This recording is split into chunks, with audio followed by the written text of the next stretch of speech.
Hey, so the offense hasn't quite clicked the last two games as well as it did for the first seven. Granted, the competition has something to do with that, but the competition isn't going to get any easier here in the next two games. Do you feel like you need to kind of reset, recalibrate, and kind of get back to operating at the level you were for the first seven games of the season? Yeah, I think we're pressing a little bit. I mean, I like you said, it's been two really good teams we played the past 2 weeks, but we've done it before against great teams, and previous seasons, and even this year, right? We played some really good teams early in the season, and we've showed what we can do. So I think we just have to keep at it, right? We have to play our game. We kind of have to settle down. I think we're pressing a little bit, like I said. I think we're trying to make plays. We know we have to play our best, and I think it's kind of stressing people out. So we just have to be confident in ourselves, and know that we can do it, like we've shown before. But it's going to be vital. We're going to have to score a lot of points against USF and Memphis these next 2 weeks to have a shot at winning. Right, we're going to have to play our best. We know that, but we know that just playing our game is going to be all we need. Right, so it's going to be important just to move the ball down the field, score points, and just have fun doing it, right? I think that's, the most important thing. Anything in particular you can pinpoint other than pressing that you feel the offense has not done as well the last two games as it did previously?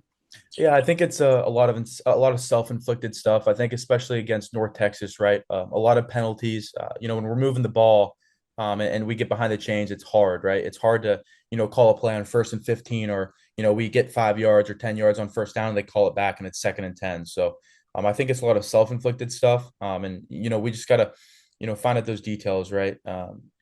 I think that's what it comes down to, right? When we're not loading right, or taking a bad step, or even like I said, getting a penalty, it's hard to win. It really is. So we just have to fall back on our roles, and clean up those details. In terms of senior day, can you talk about what this means for your class, you and your classmates? Yeah, I mean, it means everything. I think this senior class has been through a lot, right? We've seen a number of different coaches, especially on the offense side of the ball. I look back to last year, and those guys have been through a lot too. And we didn't really have a great outcome on senior day last year, right? Obviously, so I think um, USF is a great team, and I think it would mean a lot to the seniors who have been through a lot the past 4 years to go out on a winning note, especially our last home game too. So I think it'll be important, but you got to put that aside, right? Senior day or not, it's another game, it's an opportunity, right? We're still leading the American, which a lot of guys are down on themselves the past 2 weeks. Obviously, haven't gone our way, but everything's still in front of us. All of our goals are still intact, so just have to keep that in mind and play our game on Saturday. Coach Newberry was mentioning that this class started off with 66 recruits and they're going to finish with 28. Can you talk about the attrition level, A, and B, the toughness of the guys that stayed through and stuck it out till the end? Yeah, it always seems to be the case where you have guys who either leave the school or leave the team, and I know a lot of guys are still around, whether it's managing or helping with the athletic training room staff, or whatever it is. But it's a hard place to stick around at. You have a lot of outside factors other than football, right? And football is a job in itself too, and it's not for everybody. Again, especially at the Naval Academy, so. I think this game is really a testament to all the people who have stayed around and fought through those hard times. But I think our class is extremely close, right? And I'm I consider all those guys who stuck around, my best friends, right? And I think just through those hard times, you build bonds like no other, right? Just through those hard times, you build those relationships and that trust together. So I think it's super special, and you don't really see it, right? And on any other team in the country.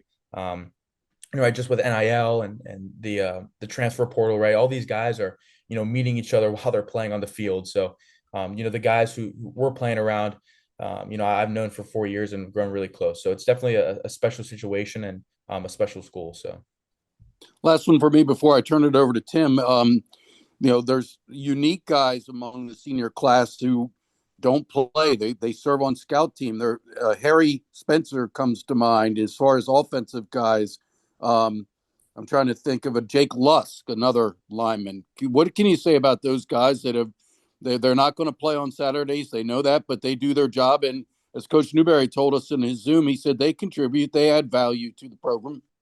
Absolutely. I would argue that those guys put in, just as much into the team as other guys. I think, they're just selfless people. And who doesn't want to, score touchdowns on Saturday or, get a touchdown block or, make a tackle for a loss. But, guys like those are really what make the team run, right? We don't, get a good look without those guys. We don't, prepare well enough during the week without those guys. And I just think they put just as much value into the team as anybody else, right? And they, obviously, like I said, they would love to be out there on Saturday playing around, but they know their role and they attack it every day. So I think those people give me motivation to keep working, especially on like a Tuesday or Wednesday when practice is tough and I see those guys flying around. It's definitely special. And so definitely credit to those people who really all the scout team players and I think Coach Newberry does a great job at shouting those people out and giving credit where it's deserved. Those people that make the team run, right? They're the joints, they're the juice. So Tim Nolan. Alex, with today being Veterans Day, who was a service member growing up that really drew you to want to pursue a career and a journey here at the Naval Academy? yeah, I wouldn't say it's a single one. I had a lot of family members serve. Both my grandpas did. My cousin's in the Air Force right now, so he's definitely giving me some motivation. He's been all over the country and all over the world, really. He's over in Germany for a while. And then my uncle was, a submariner. So I think my uncle probably steered me away from submarines. And it's a hard lifestyle. So he definitely talked to me a lot about that. But just, the dedication that, my family members have for themselves and their family and their country. Is definitely, the stories they've told me, it's definitely special. It's a different lifestyle. It's a hard lifestyle, but, something that they kind of talked to me about when I was going through the recruiting process of all the academies that, made me want to do, right. I think it's something special. It's bigger than yourself. And I think that, everyone should give it a shot, right. Serving your country it's a great honor. How key has your sponsor family been to your success at the Naval Academy? Yeah, so my sponsor family is it's a weird situation. So I had, a couple here and there when I was younger, as a plebe. And eventually summer months in football, you're here at the academy in Annapolis and you need a place to stay when we're off the yard. So my mom reached out to, a Facebook group and was saying, hey, like it was five of us at the time, and my mom was like, hey, can anyone watch five boys? They need, a place to stay for 2 weeks over the summer. And it was Kate and Jana, they reached out and they're great. They actually just had a son not too long ago, JP. So he's gonna be a beast. He's gonna be a really good football player, basketball player, whatever he does, he's gonna be good. He's huge, so he's gonna be a good athlete. But yeah, they took us and took care of us for 2 weeks. And again, it was five of us college boys who, eat, 100,000 calories a day. And so they took good care of us and we're really close and they come to all the games. They're really busy with JP nowadays because, I don't blame him. He's the golden ticket for them. So they got to put as much time into him as they can. But we always see him and they're really close with all of our parents. So they've been great to us and definitely helped the early years of the academy kind of run smoothly. All right, Alex, I need to know what's the genesis of your handshake with Braxton that you do every pregame? I don't know. We just thought me and him are good friends. Obviously you're younger than me. But he kind of came in, we kind of clicked pretty early. And we just thought something would be cool. It was like a TikTok handshake and yeah, we just kind of made it up, but it's something we do every pregame warm up. So it's kind of been a ritual for us and a good luck charm. So There's a sense around the program that maybe last year the moment was a little too big for Braxton, and that certainly was not the case this past weekend in South Bend. What impressed you the most about the way he handled himself on Saturday?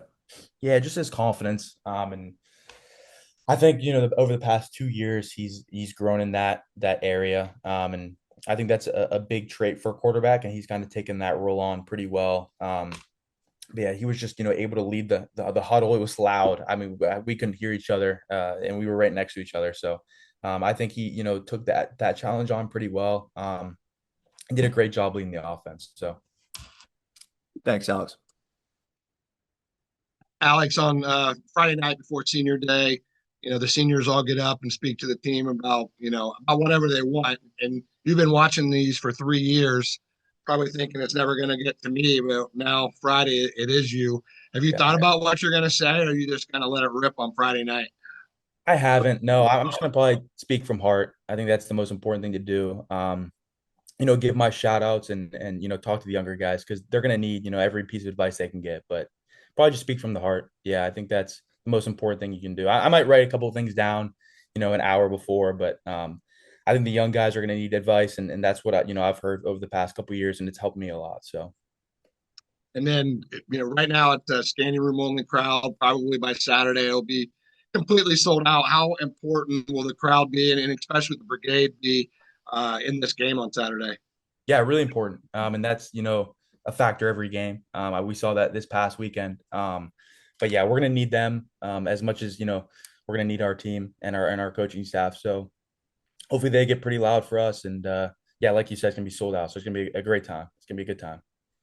Thank you. Wags. Hey, Alex, I'm writing a story about your buddy Eli Heidenreich being invited to the East-West Shrine game. He's hopeful of a senior invite as well, and or maybe again, it'd be great if he got to the NFL Combine. But the bottom line is he is definitely on the radar of NFL scouts. Coach Newberry and Coach Cole told me that almost every a scout from almost every team has been in to talk about Eli, to interview coaches about him. As his longtime friend, what would it mean to you for Eli to make it in the NFL? And God, if he got drafted or signed as a free agent by the Steelers, he could get you some tickets. Yeah, we're a package deal actually. So wherever he goes, I'm following him. No, it's pretty cool. I think just growing up with him, I kind of saw it, right? Just the player he is and the man he is. He's going to do really well. And I think it's going to be big for the school too, right? With all the recruits coming in, seeing a guy like him on the offense side of the ball, having an opportunity to go to the NFL, just super cool and, super proud of him. And I know he's going to do great things, like I said. So, we'll see. But again, wherever he goes, I'm going. So it's a package deal, like I said. So it sounds as though you're confident that Eli can play at that level. Absolutely. Yeah, he's one of the best football players I've ever seen, growing up around him. In high school I knew he was special, so absolutely. He can be good. He can be really good. This is a kind of a different question, but Coach Newberry, we were asking about Braxton's performance, and he said that he was impressed on a lot of levels, but one thing he thought Braxton could do a better job of was running between the tackles, that there was times he has to find that crease, and he wants him to fall forward instead of getting knocked backwards. As a fullback who's accustomed to running between the tackles, is there anything you can do to help Braxton in that area? Well, it doesn't help he's like 6'3" and skinny.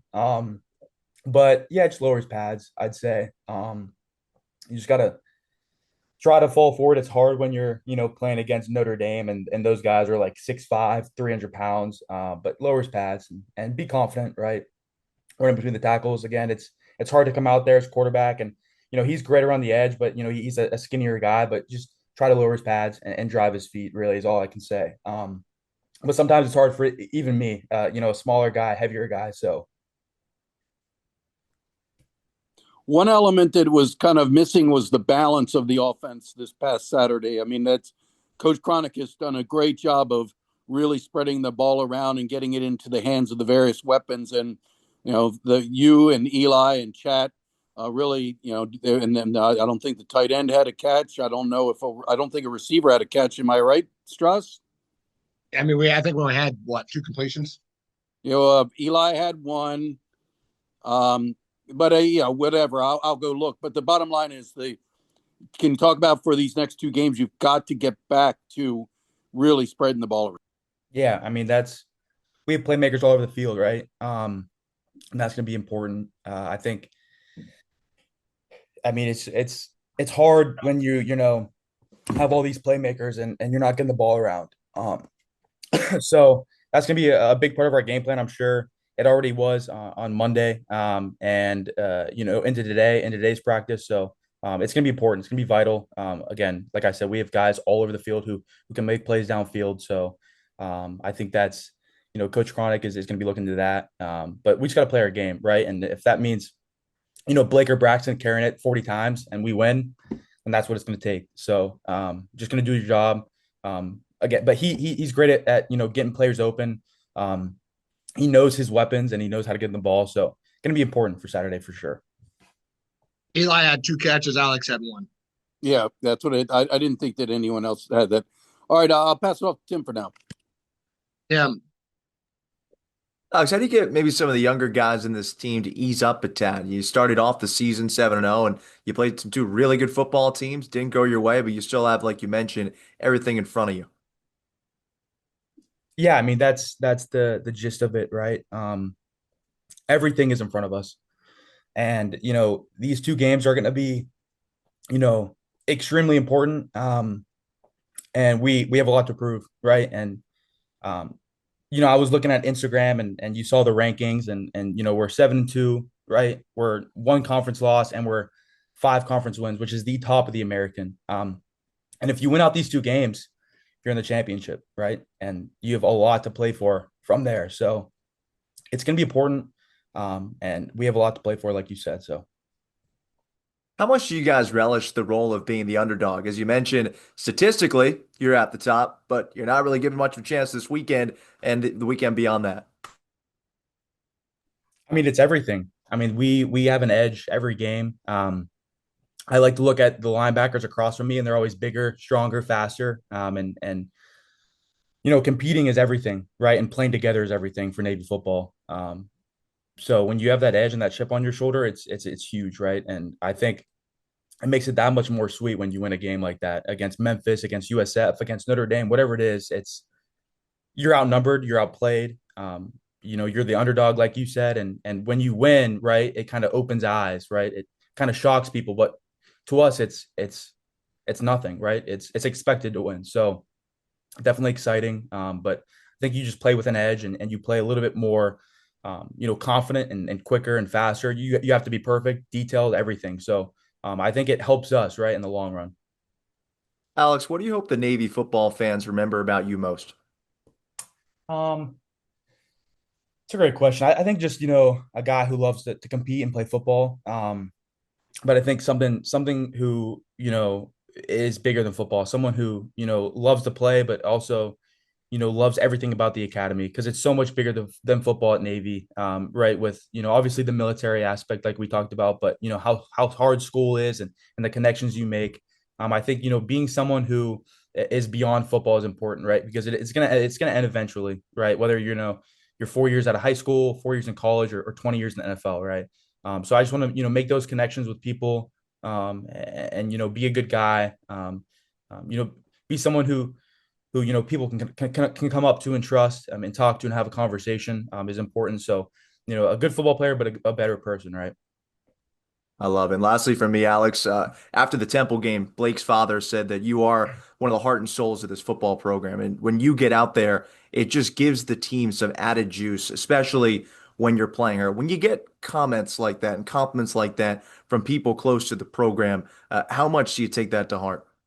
Yeah, I mean that's what it's about, right? Is entertaining people and making people happy. And I think that's what it's about. Like I said, I think when you can make people's day, you're signing signatures and people are coming up to you. um that's kind of hard work paid off, right? Everything you put into off season, in season, at school, out of school, in school, whatever it is, that's it paid off. It made it worth it. So just trying to do my job. Trying to finish the season. It's crazy how fast it went. We have 3 more games, right? Guaranteed 4 with the Bull. So just going to do everything for these seniors and these coaches, and the players, right? And again, the fan base and the schools too is important. So it's going to be exciting. It's going to be a good finish for the year. I have a great feeling about it. Hopefully more than 4. Thanks, Alex. Absolutely. Does anyone have anything else for Alex? I'm good. All right. Thanks a lot, Alex. Awesome. Thanks, guys.